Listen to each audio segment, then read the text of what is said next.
കേരളത്തിലെ ഒരു വിദ്യാർത്ഥി സംഘടന കേരളത്തിലെ ക്യാമ്പസുകളുടെ മുന്നിൽ വെച്ച പോസ്റ്ററുകളുടെ ചിത്രങ്ങൾ നമുക്ക് കാണാൻ കഴിയും. ആ പോസ്റ്ററിലെ വരികൾ എത്രമാത്രം അപകടമാണ്. നവോത്ഥാനമായി കാണുന്നത് ഈ ആശയങ്ങളാണ്. പക്ഷെ ആ നവോത്ഥാനത്തിന് ഒരു പ്രത്യേകതയുണ്ട്. അവരുടെ നവോത്ഥാനമാകണമെങ്കിൽ ആ നവോത്ഥാനത്തിന്റെ ചിത്രത്തിൽ തട്ടമിട്ട മുസ്ലിം പെണ്ണ് വേണം. ആ മുസ്ലിം പെണ്ണ് റോട്ടിൽ നൃത്തം ചെയ്യണം. അപ്പോഴാണ് നവോത്ഥാനമാവുക. ആ പെൺകുട്ടി മറ്റു പുരുഷന്മാരുടെ കൂടെ കൂടിക്കലരണം. അവിടെ ഏതെങ്കിലും തരത്തിലുള്ള അതിർവരമ്പുകൾ പാടില്ല, മതത്തിന്റെ വേലിക്കെട്ടുകൾ പാടില്ല.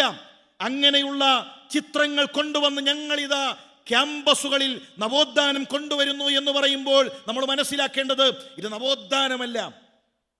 ഇവർ കൊണ്ടുപോകുന്നത് നമ്മുടെ മക്കളെ ലിബറലിസത്തിലേക്കാണ്, ഏറ്റവും അപകടം പിടിച്ച ഒരാശയങ്ങളിലേക്കാണ് കൊണ്ടുപോകുന്നത് എന്ന തിരിച്ചറിവ് നമുക്ക് വേണം.